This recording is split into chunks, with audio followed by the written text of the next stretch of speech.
Bom dia, boa tarde, boa noite. É bom saber, como sempre eu falo aqui, que tem mais gente ouvindo, tentando acompanhar, ou que perdeu o sábado, ou você que tem acompanhado a gente e se sentindo jovem o suficiente para ouvir essas nossas conversas. Hoje a gente começa uma nova série que vai daqui com certeza até o final do ano e o comecinho, tá bom? Vamos lá. Queria que a gente começasse o nosso tempo aqui sendo sincero.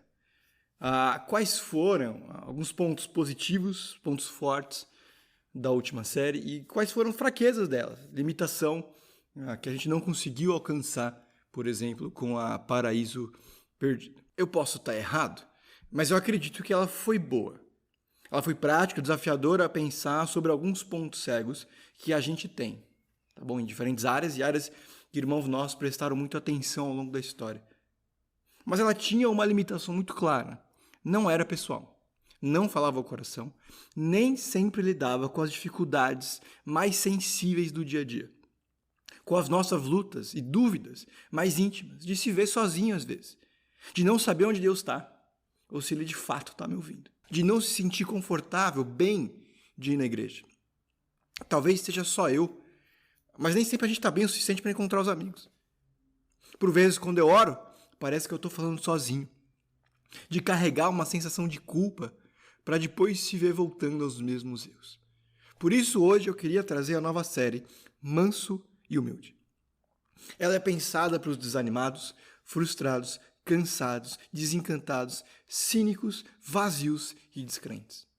Os que estão no último gás desde fevereiro. Que vivem com aquela sensação de estar subindo a escada rolante e ao contrário. Gente que sabe que Deus os ama, mas suspeita que Ele está desapontado. Outros que se perguntam se tem jeito ainda, se Deus existe, o que eu tenho que fazer para que Ele me abençoe ou determinado plano.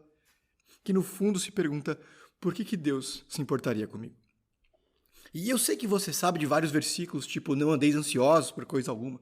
Lancem sobre Ele toda a vossa ansiedade, pois Ele tem cuidado de vocês. Mas eles não respondem, de forma direta, a algumas perguntas muito duras. Por que Deus, sentado no seu trono de graça e glória, quer saber do fulano de tal que é insuportável do meu trabalho? Por que Ele moveria um dedo sequer para me ajudar a encontrar um apartamento que eu possa pagar? Por que Ele se esforçaria, tomaria tempo, esforço, para trazer um namorado, uma namorada crente de verdade para mim, e não essas tranqueiras que aparecem? Porque Ele me ajudaria a progredir, me abençoaria a avançar nessa profissão tão complexa e tão pouco espiritual. E se o meu melhor não for suficiente? Lenine, o cantor pensando sobre os vivos, a vida e o mundo, definiu assim como precário, provisório, perecível, falível, transitório, transitivo, efêmero, fugaz e passageiro. Eis aqui um vivo, impuro, imperfeito, impermanente, incerto, incompleto, inconstante, instável, variável, defectivo. Eis aqui um vivo, eis aqui. Em outras palavras, essa série é para 1, os cristãos normais, 2, para os indiferentes interessados e 3, para os descrentes sinceros. Não é para quem tem certeza de tudo, não é para os donos da razão ou para quem diz, estou muito bem com Deus, obrigado. Para esses, tem inúmeros vídeos no YouTube, tá bom? Com vários pitacos, informações, curiosidades sobre o final dos tempos. Eu, o Jojo, o Daniel Simões e mais quem vier aqui, não vai falar do que Deus fez, do que Jesus e o Espírito fazem. É para falar sobre quem Deus é. São coisas parecidas, é verdade, mas ainda assim bem distintas. Porque uma coisa é me descrever, por exemplo, a partir do que eu faço, digo ou pareço. O Daniel é lá da igreja. Ele joga bola às vezes, ele mora em Itaim. Tem alguns assuntos que ele não fala muito em público. Ele parece ser alguém de boa. Outra coisa é dizer, ele é palmeirense. Ele nasceu e cresceu em São Paulo. Eu acho que eu nunca vi ele começar uma conversa de WhatsApp com um bom dia. Ele não costuma ter temor a homens, mas às vezes compra a briga errada. Normalmente ele é paciente com as pessoas, nem sempre nos mais próximos. Uma coisa é conhecer as doutrinas da encarnação, da expiação e escatologia. Outra é saber o que Deus sente por você.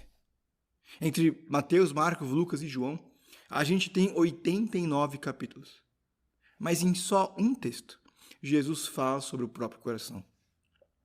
Os 4 evangelhos ensinam muito sobre Cristo, sobre o nascimento, a morte, o ministério, os discípulos, as viagens, os hábitos de oração, os discursos, as discussões. É possível aprender sobre o cumprimento das profecias do Antigo Testamento. Tem relatos sobre a prisão injusta, a morte vergonhosa, a ressurreição surpreendente. Mas só em um lugar Jesus abre o próprio coração. Qual? Mateus 11, do 28 ao 30. Venham a mim, todos os que estão cansados e sobrecarregados, e eu lhes darei descanso. Tomem sobre vocês o meu jugo e aprendam de mim, pois eu sou manso e humilde de coração.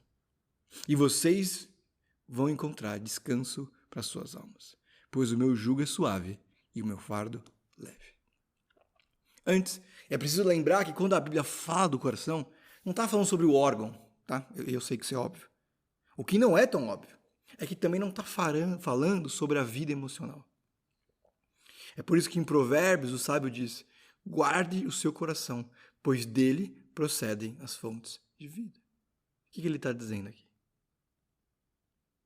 Coração é aquilo que nos tira da cama de manhã e nos faz sonhar à noite. É tudo o que eu sou. É a nossa motivação de existir. O coração, em termos bíblicos, não faz parte de quem eu sou. É quem eu sou. É o coração que nos define. É o coração que nos dirige. O termo manso aparece 3 outras vezes no Novo Testamento. Primeiro, nas bem-aventuranças. Os mansos herdarão a vida eterna, a terra. Mateus 5,5. Depois, no cumprimento profético de Mateus 21,5, o Rei Jesus vem a vocês manso e montado em um jumento. 1 Pedro. Pedro dizendo às esposas, diz que a beleza está em ser mansa. Coisa que Deus aprova. 1 Pedro 3,4. Manso, humilde e gentil. São algumas traduções que aparecem para esse termo. A conclusão é que Jesus não é duro, não é inflamado, nem facilmente irável. Ele é a pessoa mais compreensiva do mundo, que caminha ao lado, escuta, mas também corrige. Humilde também está presente em outros textos. Tiago 4,6 diz que Deus se opõe aos soberbos, mas concede graça aos humildes. O interessante é que, apesar da humildade ser virtude, também serve para descrever os destituídos, os empurrados para baixo pelas circunstâncias da vida. Romanos 12,16 diz que não sejam arrogantes, mas associem-se aos humildes. Ele se refere aos socialmente inexpressivos. O ponto em dizer que Jesus é humilde é que ele é acessível. Que mesmo sendo glorioso, grandioso e eterno, ele faz a escolha pessoal de ser próximo. Não é preciso muito para encontrar Deus. Basta simplesmente se abrir. É tudo o que ele precisa. Na verdade, é a única coisa com a qual ele trabalha. Eu não preciso me acertar. Eu não preciso ser melhor. Eu não preciso ajustar as contas, ser um bom cidadão ou um bom religioso. Um religioso exemplar. Quando ele diz, eu te darei descanso, é um presente. Não é uma troca, não é uma transação. Este é Jesus, acolhedor, compreensivo, paciente, disposto e esforçado. É engraçado porque se alguém perguntasse quem Jesus é, eu acredito que a maioria de nós diria Deus, poderoso, salvador, onisciente, onipotente, onipresente.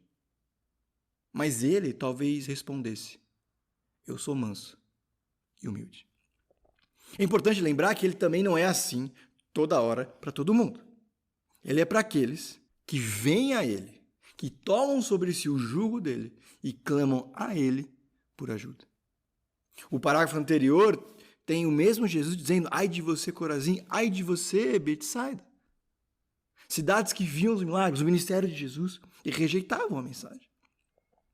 Eu não sei como, o que Deus vai fazer para se revelar, ser conhecido por alguém que mora numa ilha no Pacífico Sul. Eu não sei como que funciona isso exatamente. O que a gente sabe é o que Deus vai fazer com aquela pessoa que senta, vem numa igreja domingo após domingo, ouve o evangelho e não faz nada sobre isso. Para os duros de coração, como ele já disse aqui, é juízo. Mas para os de coração aberto, para os sinceros nas lutas, manso e humilde. Nossos pecados, fraquezas, inseguranças e fracassos não falam mais alto que o amor de Deus. E isso não é uma coisa só do Novo Testamento. Para quem pensa que Jesus é a versão paz e amor de Deus, tem Juízes 10:16, que é um dos versos mais bonitos de toda a Bíblia. Depois que o povo de Israel se arrepende, diz que ali, o texto diz que eles se voltam dos seus maus caminhos, diz assim: o Senhor não pôde mais reter a sua misericórdia. Significa que depois que ele viu arrependimento, disposição de coração, sinceridade na devoção, ele não podia mais não abençoar. Ele não tinha qualquer outra escolha senão demonstrar misericórdia. A vida cristã é inevitavelmente cheia de luta. E sobre isso não há qualquer tipo de dúvida nas Escrituras. Lázaro, amigo de Jesus, fica doente e morre. Paulo, o apóstolo, é preso. Estevão, o exemplo, é apedrejado. Mas esse mesmo mártir, enquanto era apedrejado, diz: Pai, perdoa, porque eles não sabem o que fazem. Ele entendeu e desfrutava de descanso para a alma. Mesmo que o corpo sofresse, ele descansava. Só quando a gente conhece essa bondade que a gente pode viver a vida cristã de forma plena. Só quando a gente tem essa paz, a gente pode transmitir segurança em um mundo caótico. Descanso para pessoas com burnout. Alegria e contentamento para gente que se vicia, mata e se usa. O meu jugo é suave e precisa ser entendido cuidadosamente. De novo, Jesus não está prometendo uma vida sem problema, mas sabedoria e companhia para toda uma vida.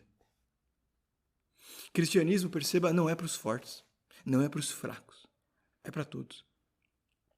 Todos que reconhecem que a vida não é só isso. Gente que reconhece as próprias falhas, que não se contenta com respostas incompletas, inquietos com os mistérios da existência, desconfiados de soluções fáceis. Para todos esses e tantos outros, a mensagem é simples, manso e humilde. Embora exista o real medo e risco de se decepcionar com Deus, Jesus afirma que sempre será infinitamente mais do que as pessoas procuram, sempre excederá as expectativas, sempre vai fazer mais do que possamos pedir ou pensar. Que qualquer que seja a sua expectativa, qualquer que seja a sua esperança, qualquer que seja o seu sonho, Jesus é maior, Jesus é suficiente. Amém. O jugo é bondoso, o fardo é leve. Um jugo que não é jugo, um fardo que não é fardo. Ele não nos encontra simplesmente no nosso lugar de necessidade. Ele vive no meio dos nossos problemas. Um cristão antigo lembra: os homens tendem a ter conceitos contrários de Cristo, mas ele lhes diz a sua disposição, impedindo pensamentos tão duros sobre ele, para seduzi-los ainda mais. Estamos propensos a pensar que ele, sendo tão santo, é, portanto, de uma disposição severa e amarga contra os pecadores, e não pode suportá-los. Não, diz ele, sou manso, gentileza é minha natureza e temperamento. Jesus não se encolhe ao tocar os pecadores sujos e sofredores.